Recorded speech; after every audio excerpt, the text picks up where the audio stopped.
for the application with a couple of, well, several additional verbalized intents and the addition of the condition that the staff have already indicated in terms of the trees. And the yellow lemon, yes. Yellow lemon, the staff recommendations, the addition of the trees condition. I am very interested in looking at the tenant phasing component, subject to, of course, the safety issues that Mr. Wall spoke of. But if we can manage that, then I think it's important that we do our best to limit that impact to tenants that are on site. Having said that, also I want to look carefully at the construction mitigation that's possible for the surrounding neighborhood as well, if we, as part of that management plan. The other component was the commercial section that allows for it. If we do a bit more exploration on that, Mr. Wallace said that there's, at least preliminarily, it seemed that it didn't make sense. If we could just revisit that and see whether or not that continues not to make sense and possibly integrated into the development. We did hear some comments that it is quite a ways away to go to do any shopping, and if we can mitigate some of that traffic movement by providing something on site, then or a limited amount. I'm not sure what would ultimately land there, but maybe that will help with the traffic component as well. Mr. Mayor, if I'd just like to speak to the motion and take a few minutes. Thank you to the speakers that came out and spoke to us over these many nights, the proponent for their efforts in bringing this forward, staff, of course, that have gone through this long process, and congratulations on the enhanced process. I know that you received many compliments on that, but I haven't seen others' processes. I think that this one certainly was superior. Mr. Mayor, we heard issues in regards to height, density, traffic, crime, access, the upkeep process, whether or not it conformed to the Arts Vision heritage, the issue of failure to maintain the site. It's not near transit.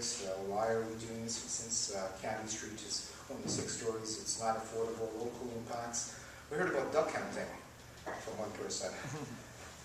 Eco-density, we heard about democratic process, whether this was a done deal, and whether or not we can actually trust council. We heard about some discrepancies in terms of the traffic report, and we heard about construction disruption, and we heard about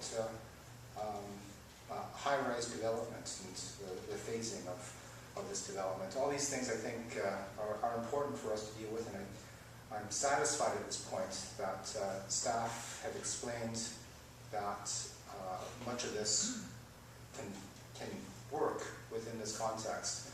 I want to just go and revisit, have the opportunity, as Councillor Langer had spoken of earlier, to review some of the minutes of 1967. And it's interesting that in 1967 they spoke of off-street parking, number of buildings, the height of the buildings, whether or not the coach house would be retained, the siting of the buildings, the living accommodations in the basement, and land for a street widening at that time. And just like today, the park board had some input as well. They wanted an art gallery with a park. 40% would be paid by citizens, and the rest, well, it would come from council. Where else would it come from? So it hasn't changed much. I think certainly the citizens were, I think Mr. Gardam at that time said he represented 90% of those affected in the neighborhood and were quite opposed to development at that time. But what I think is consistent between the two is that it was a change. It was a change from what had been to something that was different, and that it was a significant change from what was there. Certainly the way that it was constructed and the way what was there changed when Arthur Erickson's designs were introduced onto the site. Today, we've got another application before us that will change the site again. But when I place this in that context of framing of time and the changes that do occur in our city over time, and the context of what sort of densities and number of people and the height, and I compare it to the presentation from staff. And just recently, when we approved of the Arbutus Shopping Center development. I remember that one being much more dense, 2.85 with the density, 8 stories, and certainly much more dense in terms of its development as well. And so when I compare that one to this one, Mr. Mayor, I don't see it being that much more intrusive than that other location or the other ones that have been there. And given that this is not just a development for today, but for many, many more years to come, just like in 1967 when the Council of the day made the decision to allow for that change, I think that, which has served many of the people that have come and spoken to us as part of this process that live there, that it wasn't the end of the world, and that though it is certainly a change and negatively impacting some of the people in that location, whether it be 1967 or 2011, I think it was supportable then, and I think it is supportable now today as well. Thank you, Mr. Mayor. Thank you, Councillor Louie. So, Councillor Deal is next to the motion. Yes, thank you very much. I too will be supporting this proposal with the amendments that are made in the yellow memo and on the trees issue. Councillor Louie has raised a number of the issues I was going to, but I'll just run through the ones that I've been noting down during the last meetings myself, and in fact for the last couple of years of process. The enhanced process, that's been very important to us, and I want to thank all of the neighbors for their participation. This has changed significantly over time since it was first being proposed, and that enhanced process has a lot to do with those changes. I also want to thank the staff for taking the extra time and professionalism that they've shown this entire time, and the applicant for taking the extra time and their professionalism in going through an enhanced process.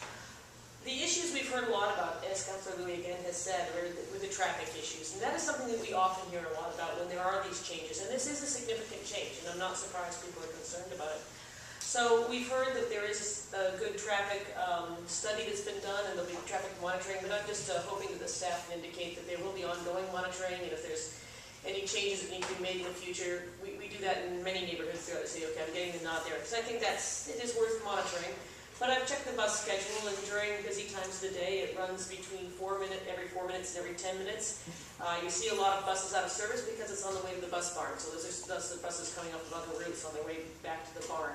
And if it's not running on schedule, talk to Translate. I call them sometimes, because my buses don't always come on time either.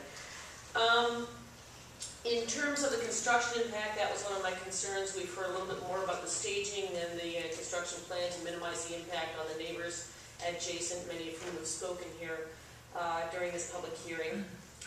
But I'm the liaison of the Heritage Commission, and I sat through many of those meetings where they talked about this at the Heritage Commission, and I listened to that very challenging debate that was had. Not everyone on the commission agreed with the dominant position of approval. But there was a lot of discussion about things like whether or not the building should be shorter into the middle to allow more breathing space for the mansion, whereas a lot of the neighbors wanted them to be taller in the middle so it was shorter on the outside. And what we see here is something that, after quite a few modifications, is a compromise between those things. It's both been carved out a little bit around the mansion and carved out a little bit around the sides.